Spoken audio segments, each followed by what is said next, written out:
di un pensiero può viaggiare un ideale, che la forza di un pensiero tira più del maestrale. Con la forza di un pensiero il pensiero può volare sulle ali del Nabucco o in un canto popolare. Ma però, che pensiero tengo in capo mo? Con la forza di un pensiero un'idea non ha prigione, dalla forza di un pensiero nasce una rivoluzione, perché l'arma di un pensiero è una forza clandestina e ne ha uccisi più un pensiero che la bomba di Hiroshima. Ma però, che pensiero tengo in capo mo? Con la forza di un pensiero il cervello quando pensa può guardare finalmente al di là dell'apparenza, che il pensiero è quella luce nel blackout della coscienza, del tuo corpo lampadina è la sola resistenza. Ma però, che pensiero tengo in capo mo? Con la forza di un pensiero scopri la telepatia, puoi frugare nella mente come una radiografia. Dalla forza di un pensiero nasce la telecinesi, che non è il televisore delle case giapponesi. Ma però, che pensiero tengo in capo mo?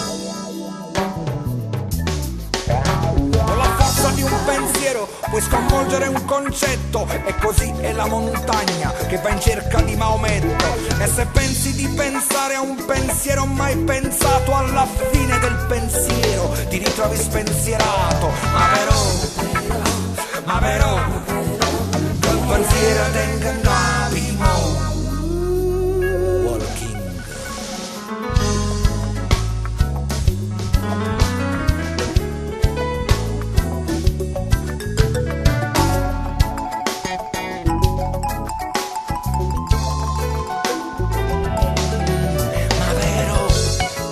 Ma però, che pensiero tengo in capo mo?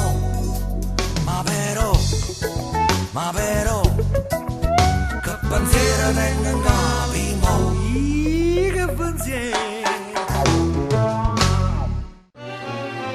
Quando penso ad Elvira, come mi tira.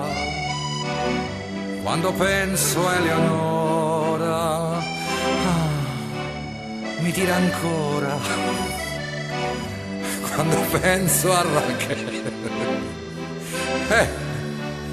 mi tira bene Rachele, mentre con Maddalena, ma mi tira appena.